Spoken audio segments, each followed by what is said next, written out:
dans l'exposé que je vais vous proposer, je vais essayer de respecter le temps pour qu'on ne mange pas trop tard. J'ai tous envie d'une pause. Donc je vais continuer à parler du voyage mental dans le temps. Et je voudrais réfléchir, et ça va faire écho à certaines des choses que Arnaud a dites. Je voudrais réfléchir au rôle respectif de la mémoire et de l'imagination dans le voyage mental dans le temps et à leur rapport, et présenter quelques réflections philosophiques, débats philosophiques qui se sont développés par rapport à cette question-là, le rapport entre mémoire et imagination dans le voyage mental dans le temps.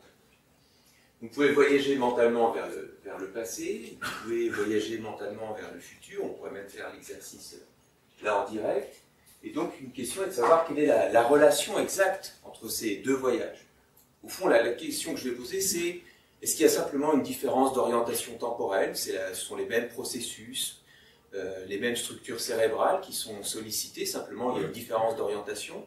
Ou est-ce qu'il y a des différences fortes, importantes entre ces deux voyages? Alors, Handel Tulving, qui est le psychologue qui a introduit la notion de mémoire épisodique dans la littérature contemporaine, a dit très tôt, dès les années 80, que la mémoire épisodique, c'est un système neurocognitif qui permet de voyager mentalement dans le temps, vers le passé, c'est le cas du souvenir épisodique, mais aussi vers le futur. C'est une position particulière à soutenir. Par exemple, quelqu'un comme Aristote, si on remonte très très loin, disait, lui, non, attention, la mémoire, c'est fait pour penser au passé, c'est absolument pas fait pour penser au futur.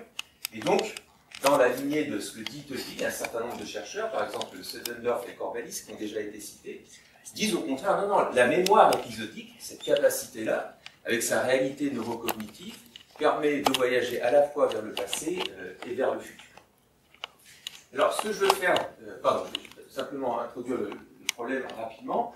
Donc, il y a une question qui est le rapport entre mémoire et imagination. Vous voyez, le voyage vers le passé, le voyage mental vers le passé, c'est la mémoire, le souvenir qui nous permet de le faire. Le voyage mental vers le futur, c'est de l'imagination. Peut-être que c'est le système neurocognitif mnésique qui permet de produire ces états imaginatifs, mais on imagine le futur, on ne s'en souvient pas, évidemment. Donc, la question du rapport entre imagination épisodique et mémoire épisodique, c'est une question qui est vraiment centrale dans la neuropsychologie cognitive, on en a déjà beaucoup parlé, mais aussi dans la philosophie de la mémoire. C'est l'un de nos objets de réflexion principaux. Il y a plusieurs enjeux qui sont liés à ça, des enjeux de programme de recherche. Sur quoi on travaille exactement? Est-ce qu'on travaille sur le souvenir épisodique tout seul, ou est-ce qu'on travaille sur la pensée épisodique plus généralement, en considérant que le souvenir épisodique n'est qu'une des formes prises par la pensée épisodique. Il y a des enjeux liés à l'architecture de l'esprit, comment est-ce que c'est composé? Est-ce que mémoire et imagination sont des choses qui sont très nettement distinctes à divers égards, point de vue cognitif, neuronal, mais pas seulement? Ou au contraire, est-ce qu'on a affaire à des choses qu'on peut ranger dans ce qu'on appelle souvent en philosophie des sciences, notamment des sciences cognitives, le même genre naturel, c'est-à-dire qu'au fond, l'expression comportementale, formée de certaines propriétés, l'imagination du futur, le souvenir du passé, et puis la base neurale, et puis les processus cognitifs, seraient tous à peu près similaires, et ça découperait à l'intérieur de la réalité de l'esprit un genre naturel distinct. Puis une autre question encore, ce qu'on appelle en philosophie des questions d'ontologie, qui, si vous voulez, pour simplifier, renvoie à la définition de ce que c'est qu'une chose, la caractérisation de la nature d'une entité. Ça aussi, c'est en jeu, la question, par exemple, de savoir ce que c'est qu'un souvenir épisodique. Comment est-ce qu'on définit très spécifiquement ce genre d'état mental? Je vais y revenir un peu plus tard dans ma présentation. Alors, pour tout un débat d'ailleurs à l'intérieur de la littérature empirique sur la bonne façon de caractériser les états imaginatifs que la capacité de la mémoire épisodique est susceptible de produire. Je donne simplement quelques exemples, donc la simulation épisodique du futur, la construction de scènes mentales, ou encore l'imagination contrefactuelle du passé. Ce genre d'opération imaginative, la mémoire épisodique, comme capacité neurocognitive, permettrait de les produire. Et donc, l'idée qui est ressortie de ces travaux-là, c'est que le souvenir épisodique est sous-tendu par les mêmes structures cérébrales et le produit des mêmes processus cognitifs. Donc il y aurait une parenté très forte entre des états imaginatifs, notamment les états imaginatifs épisodiques relatifs au futur, et puis le souvenir épisodique.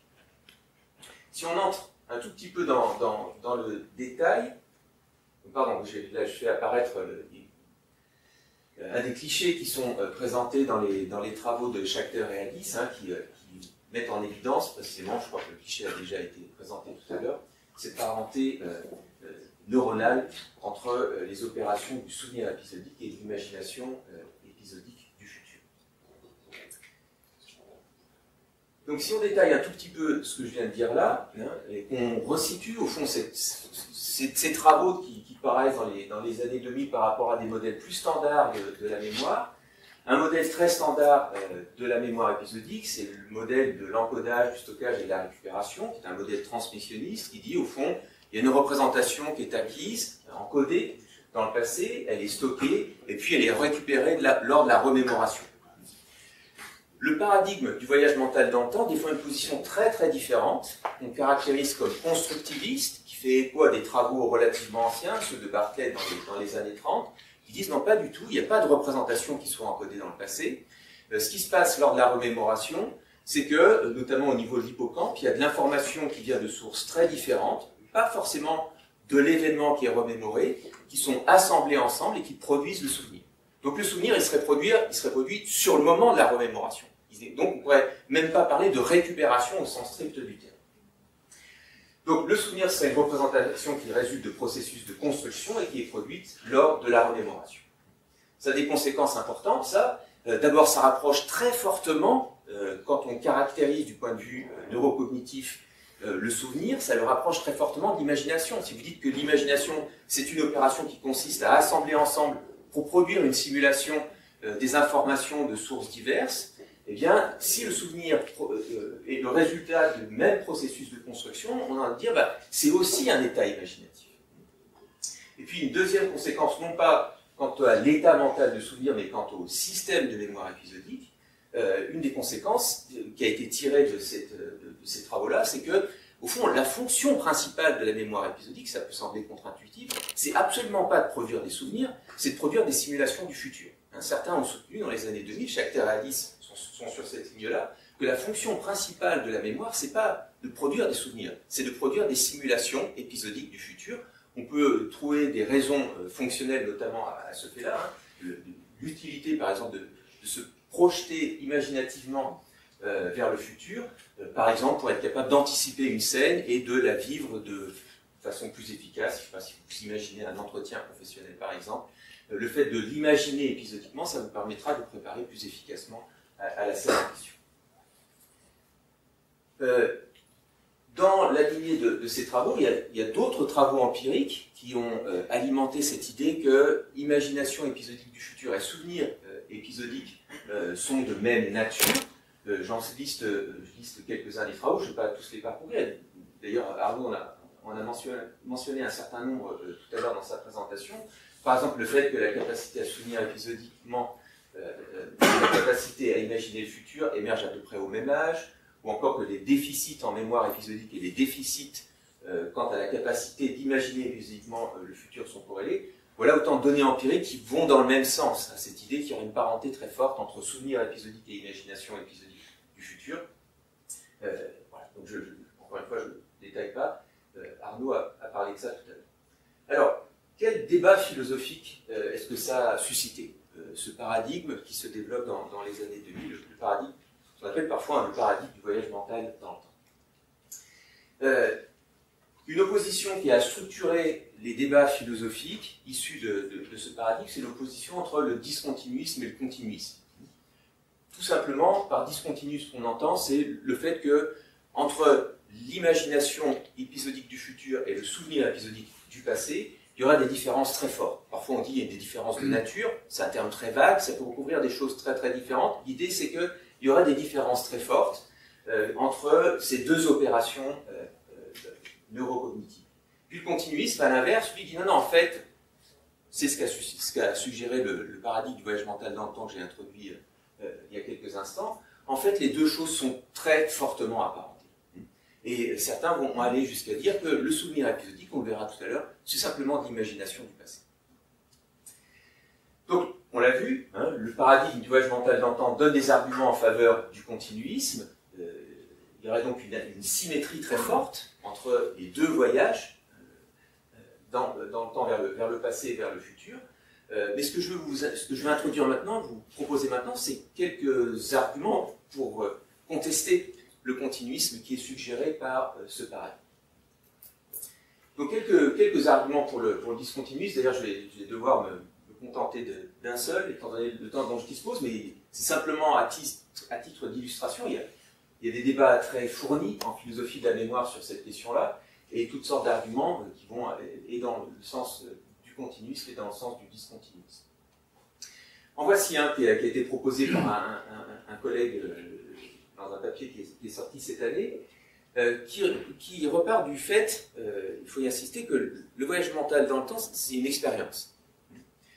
C'est un état mental conscient qui a certaines propriétés phénoménales, comme on dit parfois une phénoménologie particulière. Et une question qu'on peut se poser, si on s'intéresse au débat sur le discontinuisme, continuisme, c'est est-ce que l'expérience et la phénoménologie du voyage mental dans le temps vers le passé et du voyage mental vers le futur, c'est la même chose? Si oui, alors le continuisme a raison. Et il faut aller dans le sens du paradigme du voyage mental dans le temps en neuropsychologie cognitive. Mais il n'est pas évident du tout que ce soit le cas. Regardez, vous voyez, réfléchissez au fait suivant. On peut parfaitement échouer à se souvenir de quelque chose. D'ailleurs, parfois, pour chercher à se souvenir, on cherche d'abord à imaginer une scène passée, par exemple sur le fondement du témoignage de quelqu'un, et puis à partir de là, on essaye d'accéder sur le mode du souvenir à la chose qu'on est en train d'imaginer. Et on peut échouer à faire ça. Il n'est pas dit du tout qu'on rencontre la même possibilité de l'échec dans le cas d'imagination. Si je cherche à imaginer le passé, certes, je peux échouer à former l'image que j'aimerais former. Par exemple, si vous me dites « représente-toi l'audience lors de ta soutenance de thèse », évidemment, j'aurais énormément de difficultés à me représenter toutes les personnes, le nombre exact des personnes, etc. Mais en revanche, faire une expérience, être dans l'état d'expérience imaginative de la scène en question, ça, je pourrais le faire. Cette différence-là, ce qu'elle suggère, c'est qu'il y a une différence quant au contrôle qu'on a sur l'expérience du souvenir épisodique et l'expérience de l'imagination épisodique, que ce soit du futur ou du passé d'ailleurs. Il semble que ce souvenir, on peut échouer à le faire, et donc l'expérience du souvenir, on peut échouer à l'obtenir, alors que l'expérience de l'imagination, en revanche, même si le contenu peut être difficile à produire, l'expérience elle-même, on peut l'avoir. Je peux avoir une expérience imaginative d'un contenu auquel je n'arrive pas à donner la forme que j'aimerais lui donner. Cette différence-là, vous voyez, de contrôle qu'on a sur les tâches cognitives en question, ça suggère que les processus qui sous-tendent les tâches cognitives en question, et donc les expériences respectives du voyage vers le passé et vers le futur, vers le passé sous la forme du souvenir épisodique, sont différents.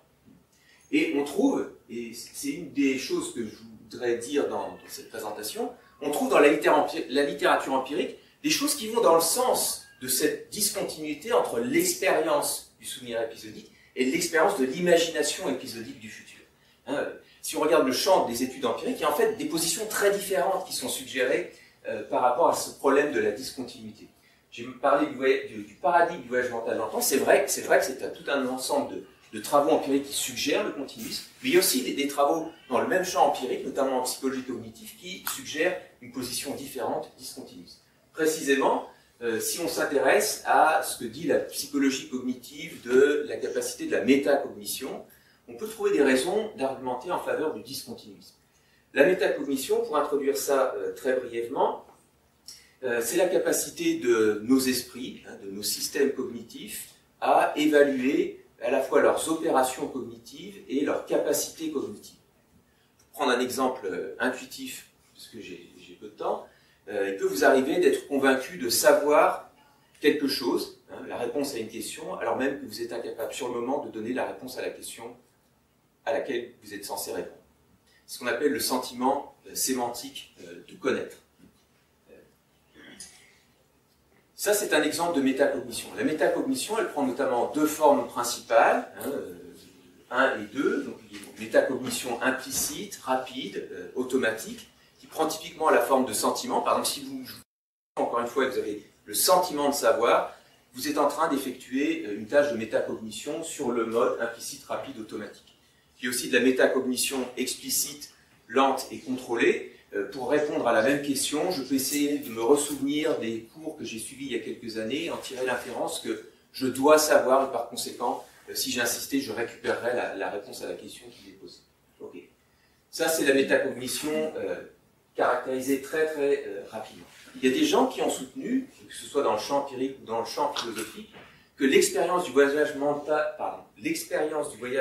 dans le temps vers le passé est un sentiment métacognitif, donc de la métacognition de type 1. Et l'idée est assez simple, je la résume. Quand vous traitez une scène que vous cherchez à construire précisément, si vous adoptez le paradigme constructiviste quant au souvenir épisodique, vous cherchez à construire un souvenir épisodique, il y a un traitement cognitif qui doit être effectué. Ce traitement a des propriétés, par exemple la fluence, la facilité avec laquelle vous effectuez le traitement en question. Cette fluence, elle est détectée par vos capacités métacognitives, et lorsqu'elle est détectée, la scène que vous êtes en train de construire est attribuée au passé, et donc vous avez conscience de la scène en question comme quelque chose que vous avez déjà vécu. Et ce serait ça qui sous-tendrait l'expérience du voyage mental dans le temps vers le passé lorsque vous vous souvenez épisodiquement.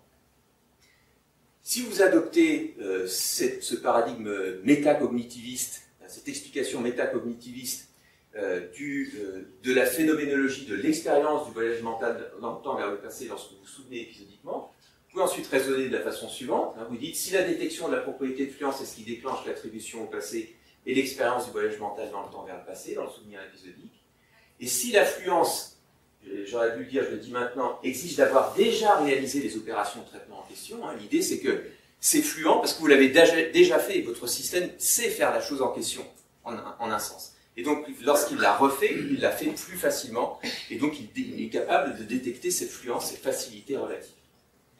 Donc, si la fluence exige d'avoir déjà réalisé les processus de traitement en question, alors la phénoménologie du souvenir n'est pas sous notre contrôle. Pourquoi? Parce que lorsque vous vous souvenez, vous ne contrôlez pas le fait que vous avez déjà effectué les mêmes opérations de traitement dans le passé ou pas. Ça, vous ne le décidez pas. Ok, donc ça pourrait expliquer pourquoi la phénoménologie du ressouvenir épisodique n'est pas sous notre contrôle.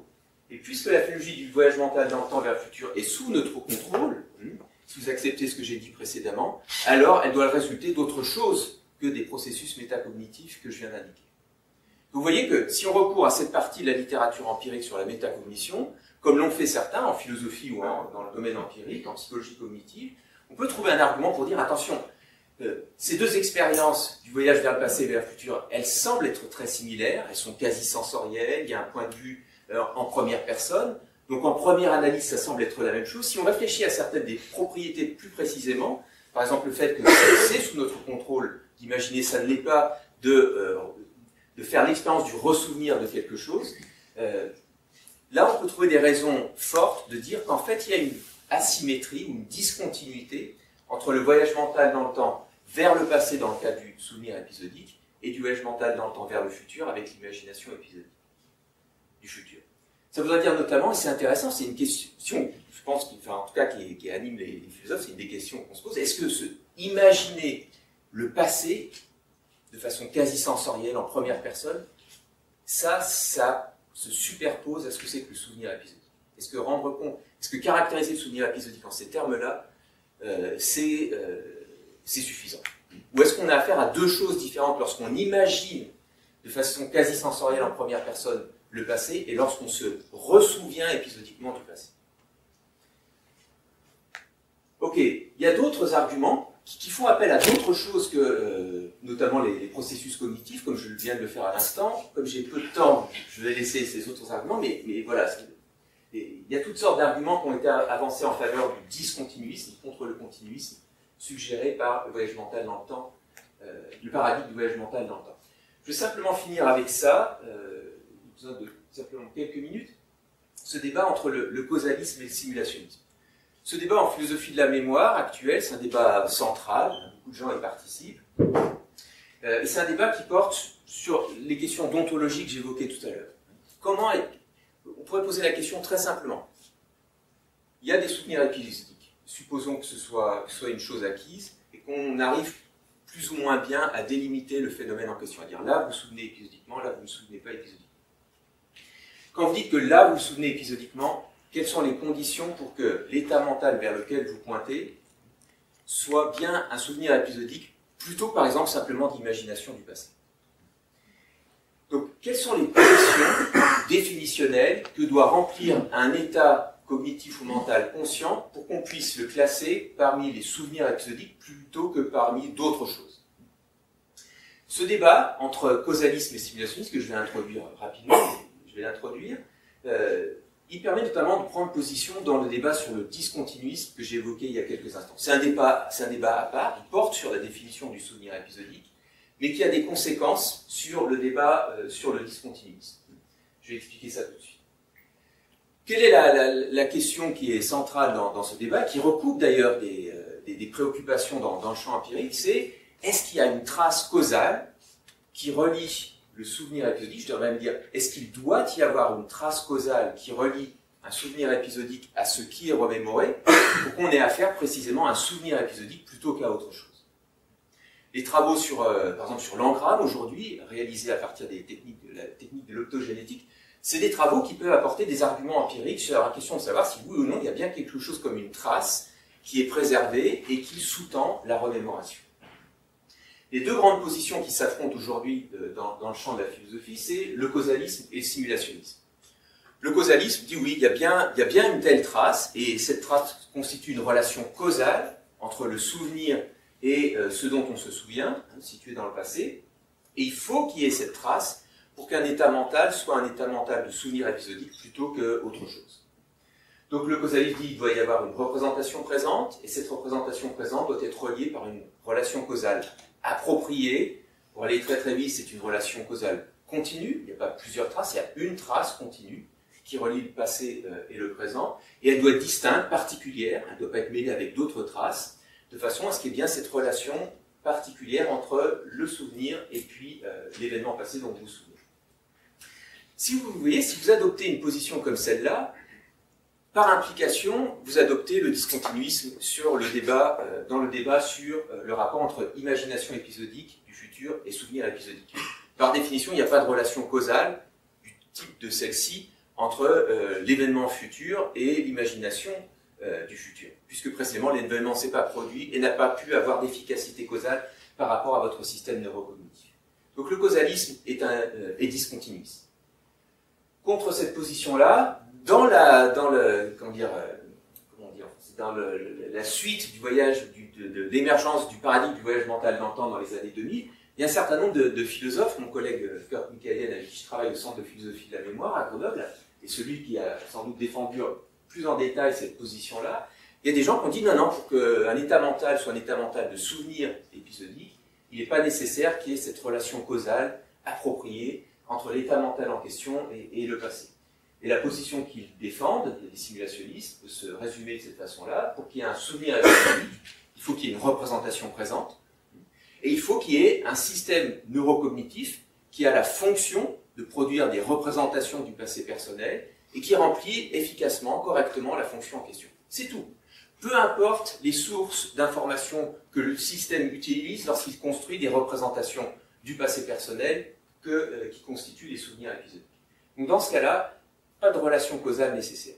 Si vous adoptez cette position-là, et c'est très explicite chez les simulationnistes, alors vous direz, au fond, le souvenir épisodique, c'est une forme d'imagination.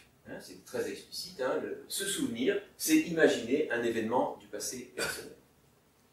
Vous voyez que cette réflexion sur la définition même, l'ontologie de ce que c'est que se souvenir épisodiquement, ce que c'est qu'un état mental de souvenir épisodique, par implication, ça conduit à prendre position dans le débat sur le discontinuisme, et c'est l'une des formes que ce débat sur le continuisme, discontinuisme a prise ces dernières années. Alors évidemment, et là je ne vais pas avoir le temps, il y a toutes sortes de débats qu'on peut, d'arguments et d'objections qui ont été échangés entre causalisme et simulationnisme. Est-ce que j'ai encore le temps, Michel? Ok. Donc, simplement, mais encore une fois, demander à un philosophe de faire une conférence de 20 minutes, c'est jeter un diable dans la bénitier. Les collègues le savent. Mais j'ai essayé, encore une fois, d'être très court, simplement de vous donner une idée rapidement des débats qui se sont développés. Quelques exemples, vous voyez, donc c'est vrai qu'il peut sembler difficile de soutenir, très peu plausible empiriquement, qu'il existe des traces lésiques continues et distinctes sur des longues périodes de temps. Donc, des souvenirs épisodiques relativement anciens, ça semble très improbable de dire qu'il y ait quelque chose comme une trace qui a été préservée. Et comme je l'ai dit, il y a beaucoup d'arguments empiriques qui soutiennent l'idée que l'imagination épisodique du futur et le souvenir épisodique sont très fortement apparentés.